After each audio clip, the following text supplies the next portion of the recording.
back to my channel. So today I figured we would do another plan with me, but this time I wanted to put my strategies into practice and how to show you how to plan while using the strategies that I'm giving out of my sit down talk videos. So in my last video that I just uploaded on Wednesday, it was how to set up a simple daily plan to stop procrastinating, right? And I talked about how in your daily plan you need to have at least two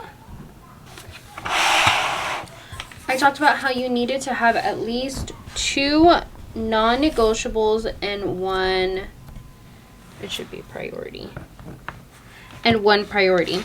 Now, I would recommend for you guys to watch that video if you haven't already, just because there's just so much value that I give in that video.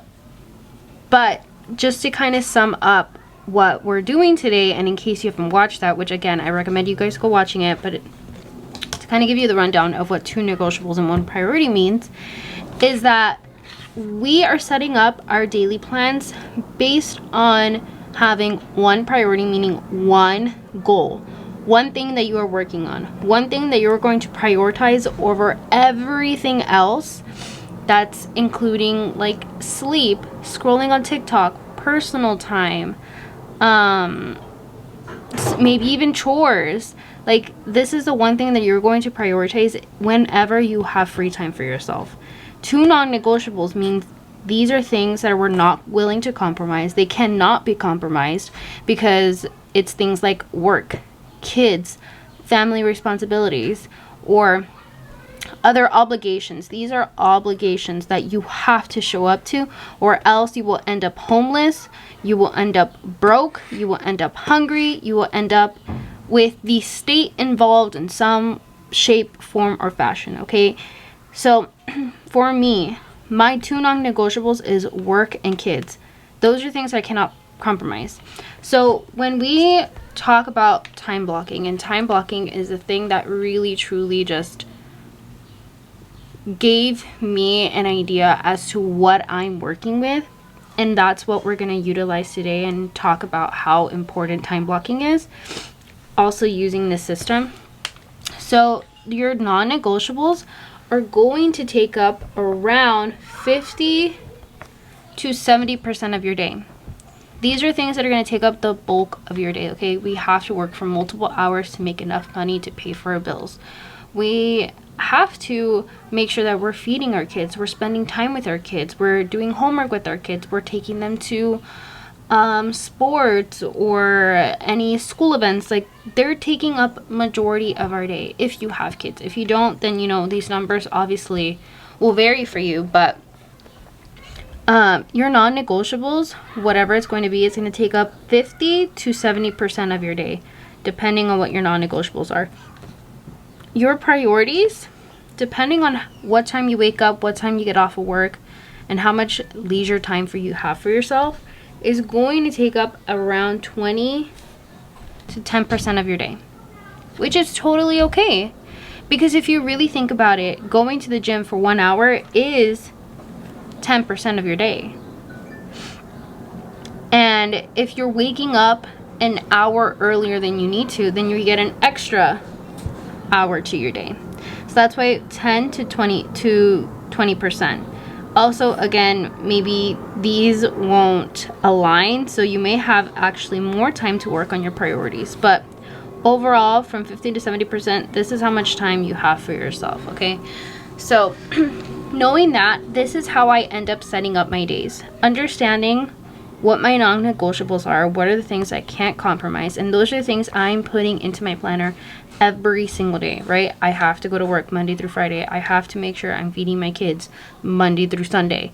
I'm making sure that I'm spending time with my kids Monday through Sunday. I'm making sure that they're doing their homework Monday through Friday. So I'm setting up my non-negotiables first, and then seeing, okay, when can I prioritize my goals? When can I work on them? What can I do in that 1 hour of time that I have? And if I'm lucky and I wake up actually an hour earlier, then I get an extra hour to work my goals and I get to progress even more, right?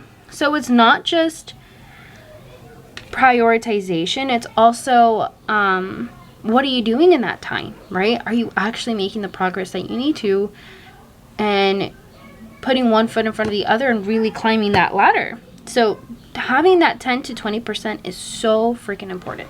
So freaking important. Oh my god. I just realized that you guys couldn't see the 10%. Sorry. So I've just been talking with the sticky note all the way down here.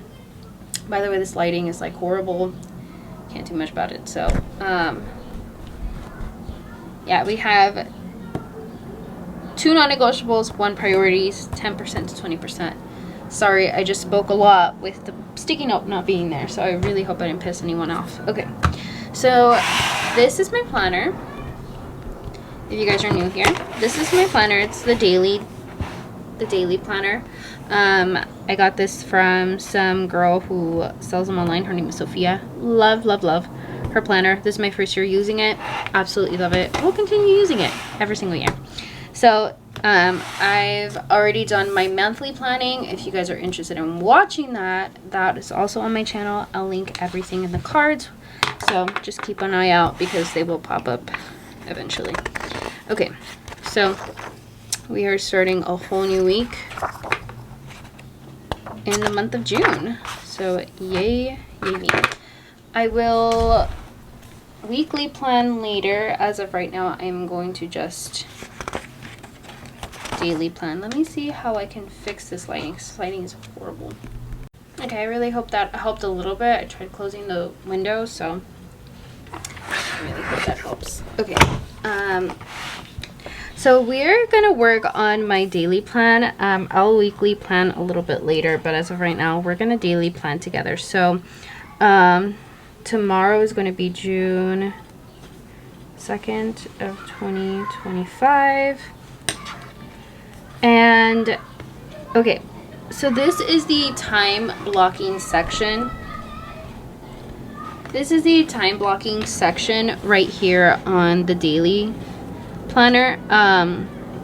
I love it because you start your day at 5 and you end your day at midnight. She literally says like it's so hard to find a planner that ends your day at midnight. Usually they end at like 9 or even 8 sometimes too. And this planner is freaking huge too.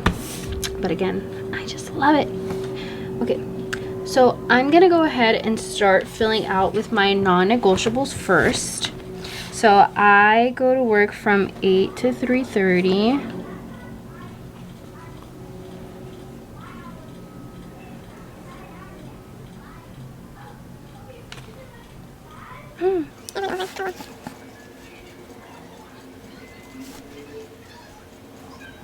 Okay, so I like to time block first my non-negotiables again because this gives you a visual as to what we're working with for the rest of the day. Like I go in at 8, right? And that leaves me with 3 hours before to do anything that I need to. But once we start filling everything out, it really doesn't leave me with a lot of time. So I'm going to time block. And then what I like to do once I block out this time, I actually go in on the side and write down my tasks that I need to do within that time. So it's not just work, there's tasks I have to do at work. So for work, I like to write down like what it is, right? Work. And then I have to check my email.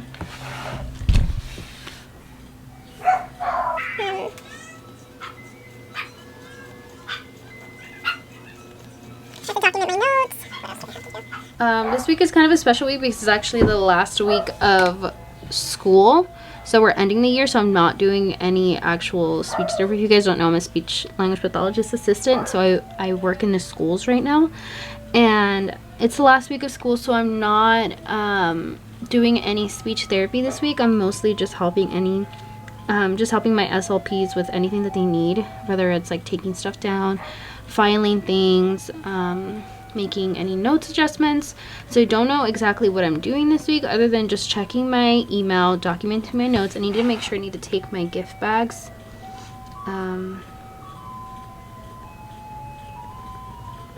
So I write down my tasks. Now, I know I have my to-do list right here, right next to it.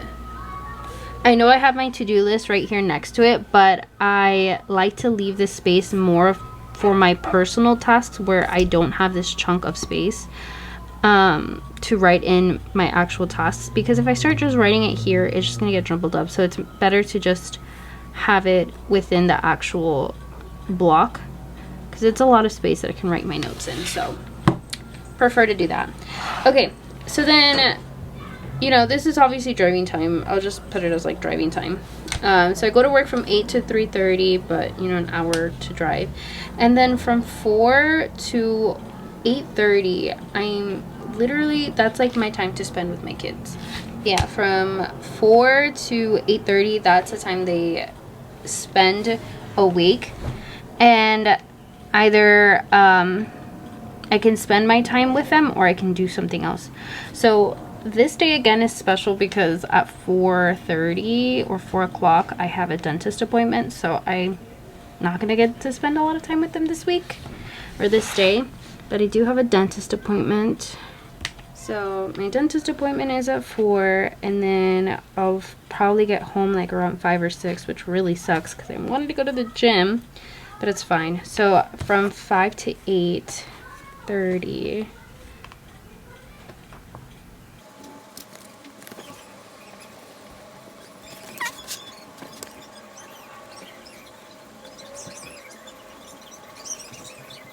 Okay, so from 5 to 8:30, it's gonna be making dinner, showers, and bedtime reading.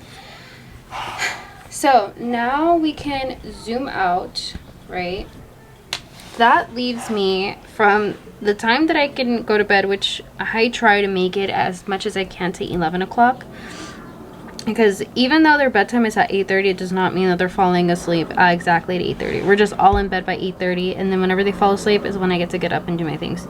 So they're probably asleep by like 10, 9:30. So in reality, it just leaves me with this amount of time. That means that before I even get to addressing my one priority that I do have. So my two non-negotiables, right? I have to go to work, take care of my kids.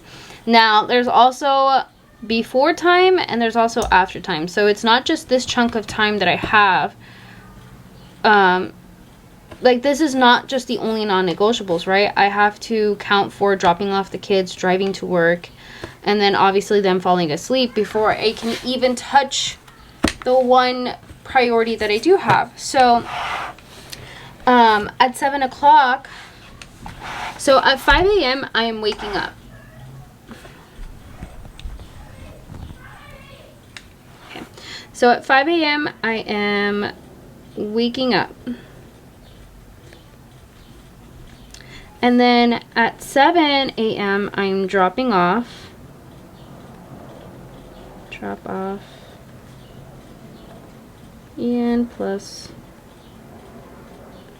God, I'm writing so horribly because I'm trying to write and film at the same time. So, I'm dropping them off at 7 o'clock. So in reality, at 6 o'clock, there's not really much for me to do because it's my morning routine. And my morning routine consists of me brushing my teeth, doing my hair, doing my makeup, getting both of the kids ready, making breakfast, so we can get out the house by 7. So in reality, all I have is from 5 to 6. I can get up at 4. Am I going to do that? Probably not, because I'm going to sleep at freaking 11 o'clock. I need to sleep at some point. So I'm getting up at 5 a.m., working on my stuff from 5 to 6. So that's my 10% of the day already. And then to make more progress during the week. This is just during the week. We're not even talking about weekends, because weekends I have way more time. But just to make sure that I'm making progress every single day, I'm waking up at 5 a.m. and I'm trying to fall asleep at 11. working on my stuff. So this is when I go off to the side now and I go into my to-do list, and now I start writing out my tasks that I'm going to write, that I'm going to do at 5 a.m., that I'm going to do in the middle of the night, because I want to make sure that the little amount of time that I do have, I'm soaking up every single second with as much like productivity as I can, trying to get as much as I can done. So so my to-do list, this at least on Monday, and what I'm wanting to do is make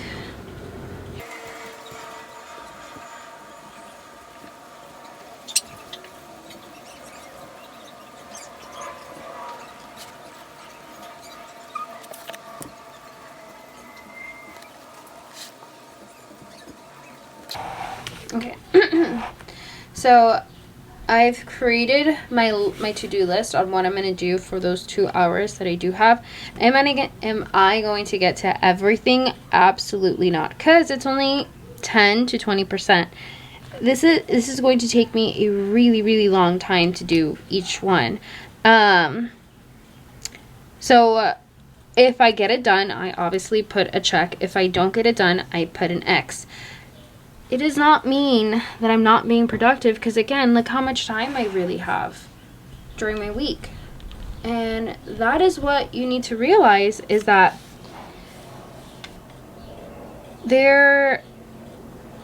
we just get robbed. We're not robbed because, you know, we have to make work and we have to focus on other things, but we have to do with what we have.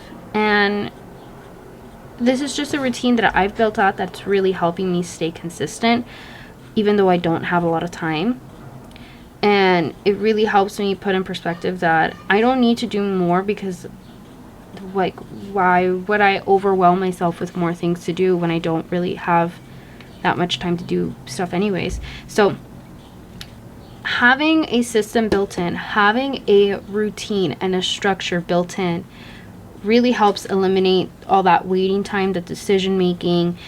And as soon as I wake up at 5 a.m., I'm like, okay, what can I do out of all these? What do I feel like doing? Because I don't have to just go down the list. I can pick what I feel like doing at that very moment. Be like, okay, today I'm inspired to finally cancel my Shopify and build my WordPress website. And then whenever my YouTube video goes live on Monday, I'm going to post the Studio of Self membership link on YouTube.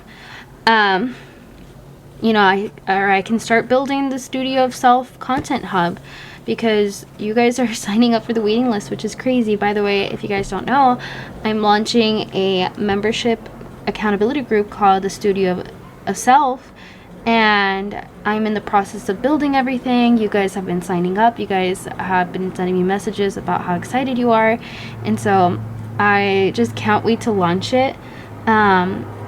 If you guys are interested in it, it's just a space for females to learn how to build that discipline, build the structure, and build the support that they need in order to accomplish their goals. Because doing all of this alone is exhausting. It's lonely. It's like, you can really get lost with yourself when you are alone. And when you do have a group of people just rallying up right behind you, it makes you want to work just 10 times more harder, because you know people believe in you. And that is what I wanted to create out of the Studio of Self, because not only are we learning about ourselves and learning how to become more self-disciplined, we're also learning how to be disciplined in a community with others. Like, how can we find ourselves in a community of others? And I'm really excited because this community, this accountability group, not only are you getting the accountability portion, because I am offering a one-on-one accountability partner. So within that membership group, you're getting assigned to a one-on-one accountability partner with another member. You're also getting that bi-weekly check-in. So every other week, we're checking in on our goals, we're checking in on ourselves, and really getting a chance to talk about what things we're struggling with and what the community can offer and what I can offer of service to you. And then also you're getting a 6-week course training on going from procrastinating, going from being just overwhelmed and overlooked and unnoticed and never tapping into your potential, to finally getting that structure, that system down, and turning that ambition into work, into producing, into creating. And I'm so excited to launch it. So I'm building out the Studio of Self content hub right now, building up the website so that when it does launch this summer, you guys can have access to everything from day one. So I'm opening up the seats to only 6 members for the first launch, and then closing the doors. And we will reopen, just I want to make sure that I'm taking care of the members that do sign up for the first go round. Like, I really want to take care of you guys. I really want to make sure that I'm giving you exactly what you need before we open it up to the public. So they're going to get a really great deal. You can get a really great deal if you sign up for the waiting list and you sign up for the first round. So yeah, so excited for that to launch. So that will be down in the link in the description below, and in the comments it'll be pinned down below. Okay, so that is really all that I do when it comes to my daily routine. I'm just making sure that I'm hitting my non-negotiables and understanding that it's 50 to 70%, making sure that I'm seeing where the gaps are, where I can include my priorities, and then writing my list for what I'm doing within that time, so that I can go in and be like, okay, what am I doing? How do I not waste time? So usually I will go in and highlight everything, but for the sake of this video, I will do that afterwards. So if you guys enjoyed this video, don't forget to subscribe to the channel if you haven't already. Also click the notification bell so you do know when I do upload, and follow me on all my social media. I am at Jordi Silva. Thank you guys so much for watching, and I will catch you guys again on the next one. Bye.